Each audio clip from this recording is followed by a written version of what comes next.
Sekarang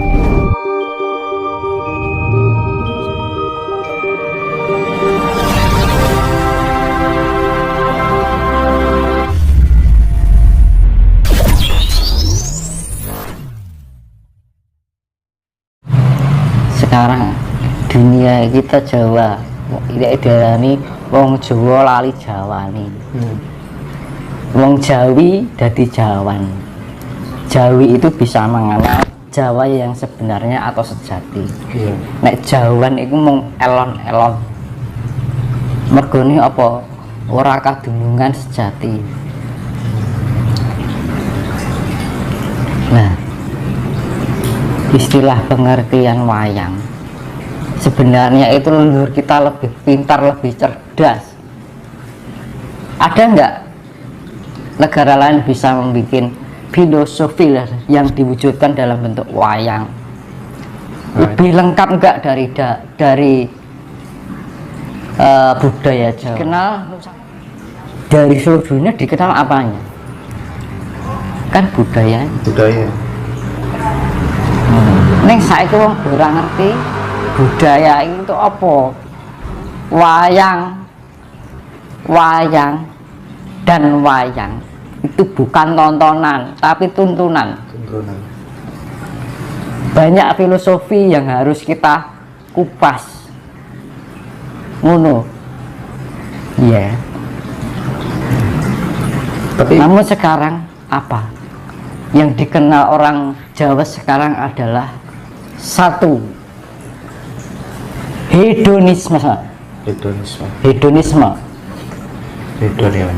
Orang mengumpulkan segala kemewahan itu untuk menghindari segala penderitaan hati, ben ora dianggap rendah, biar dianggap ya itu sifat gengsi itu yang paling berbahaya.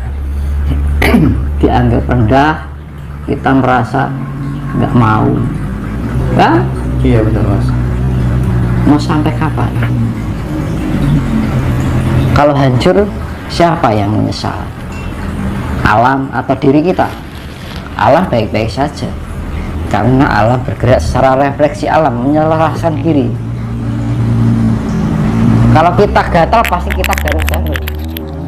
Alam pun juga begitu. Hati nuraninya di mana?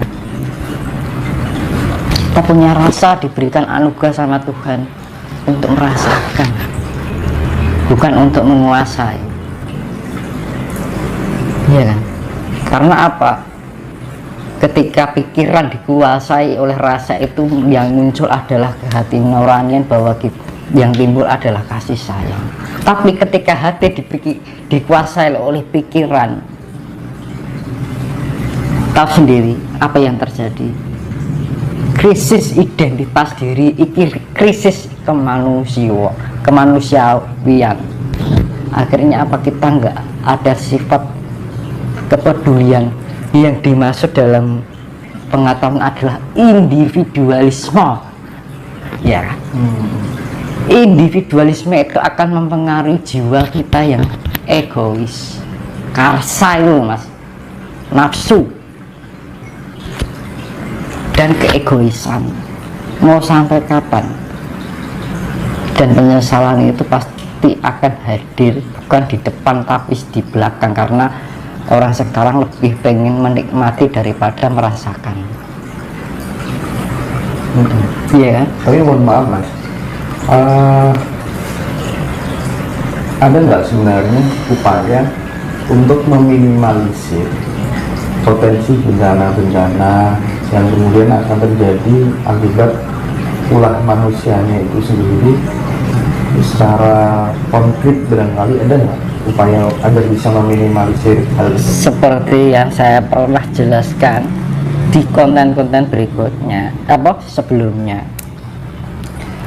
Kunci utama, saya ulangi, kunci utama adalah kita harus mengenal isi hati alam. Kita harus menyatukan diri dengan alam. Kita harus bisa memahami keinginan alam. Kita hidup dari mana toh? Alam. Alam. Kita makan dari apa? Hasil bumi dari alam. Kita bisa berhidup dengan apa? Amin. Kita akan kembali kemana? Ke alam juga. Jawabannya cuma satu kan? Dan kita sekarang jadi apa? Banyak mayoritasnya daripada minoritas. Iya, itu fakta. Kenapa harus begitu? Karena apa? Manusia kehilangan kasih sayang, lebih mengutamakan individualisme, Hedonisme. Iya. imperialisme, konsumerisme. Dia lebih bahagia dengan sebuah kemewahan hidup yang sifatnya material. Bisa beli mobil, Pengen nyaman bisa terus. segala apa yang diinginkan ingin tercapai. Karena pandangan seseorang, aku punya cita-cita. Nah, cita-citanya sebagai apa? Dokter, sebagai pilot. Namun tipis sekali ketika orang punya harapan, saya ingin menjadi orang yang berbakti pada Tuhan, saya ingin menjadi tangan panjang Tuhan. Tahu artinya tangan panjang Tuhan? Kuncinya apa menjadi tangan panjang Tuhan? Ketika kita di jalan mengetahui orang yang tidak bisa apa-apa, ada orang yang cacat, kita lebih sempurna dari mereka. Apa yang harus kita lakukan? Kasih dan kasih. Namun sekarang yang terjadi adalah orang yang lebih egois dengan aku mempunyai ini, tapi lepas dari rasa bersyukur. Nah, padahal sama-sama makan nasi, sama-sama memakan hasil bumi. Kita diberikan tumbuh dari apa? Dari tanah, masuk di dalam mulut kita. Kira-kira kita bisa nggak hidup dengan tanpa tumbuhan? Bisa. Kira-kira kita bisa nggak tanpa udara? Kita kira-kira bisa nggak tanpa air? Kira-kira kita bisa nggak tanpa matahari? Dan terus apa yang kita perbuat untuk mereka yang sudah menghidupi kita?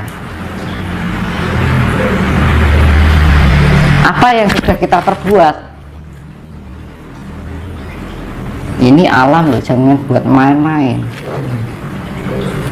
Seharusnya kita tidak butuh pihak lain. Yang kita butuhkan adalah pihak diri. Yang menyelamatkan kita sendiri adalah bukan orang lain. Yang menyelamatkan diri kita adalah diri kita sendiri. Orang lain hanya bisa memberikan suatu arahan. Namun kalau kita nggak bisa tumbuh dalam diri kita sendiri, impossible. Kita diberikan otak buat berpikir, diberikan hati untuk merasa, diberikan jiwa untuk memiliki nurani, diberikan raga untuk kita bisa berbuat. Demi apa? Demi kasih sayang. Namun apa yang terjadi adalah individualisme. Itu yang menjadi dampak globalisasi. Akhirnya kita mementingkan diri kita sendiri, kelihatannya baik, tapi ternyata adalah pamrih. Di mana sifat kemanusiawiannya? Di mana letak kemanusiaannya? Katanya manusia itu lebih sempurna, tapi kenapa di saat ini hewan lebih sempurna dari manusia? Hewan lebih peka dengan keadaan alam. Hewan lebih mengerti daripada manusia, lebih mengerti daripada manusia. Kenapa harus terjadi seperti itu? Kenapa derajat manusia lebih rendah daripada hewan? Saya utarakan sini, itu kenyataan. Iya benar.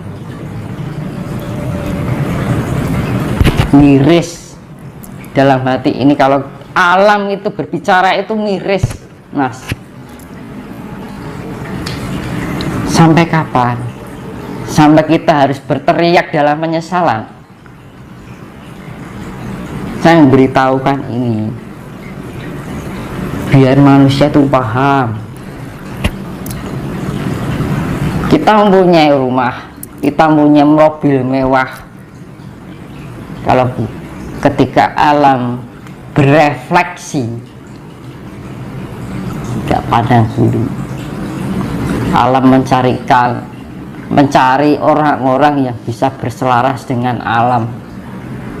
Alam akan mencarikan orang-orang yang bisa berselaras dengan alam. Orang akan mencari orang-orang yang mempunyai kasih. Namun ketika alam tidak menemukan orang-orang yang tidak bisa memahami alam itu sendiri, saya tidak bisa mengungkapkan apapun, karena saya yang namanya adalah karuna, belas kasih Tuhan yang tidak bahagia. Di dalam ajaran Hindu yang namanya karuna, artinya belas kasih Tuhan yang tidak bahagia. Itu merupakan belas kasih Tuhan, daripada hidup hanya akan menjadi suatu kehancuran.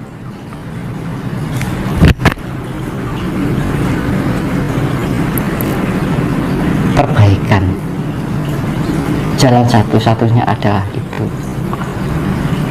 Kadang-kadang kita kasihan, tapi mau gimana? Aku pernah ditanya, Mas ini gimana? Aku nggak bisa ngomong apa-apa.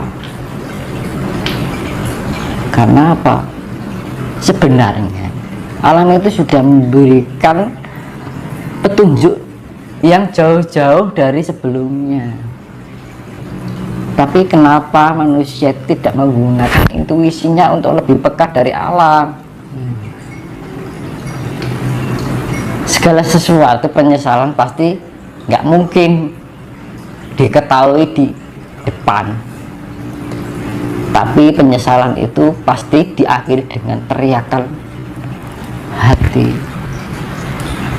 Penyesalan, orang mungkin tiba buri, nggak mungkin jatuh di depan, pasti jatuh di belakang. Dan kenapa harus seperti itu? Karena apa? Yaitu tadi dampak global.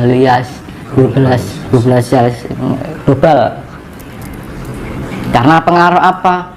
Bukan dari Nusantara, tapi dari negeri lain. Modernisasi negeri api, Mas. Imperialisme, hedonisme, ya kan? Individualisme, kapitalisme, konsumerisme, itu yang menjadi dampak. Seakan-akan kalau kita nggak punya mobil, nggak punya rumah, dianggap rendah oleh orang lain. Betul. Akhirnya menyakitkan hati. Akhirnya timbul sifat gengsi.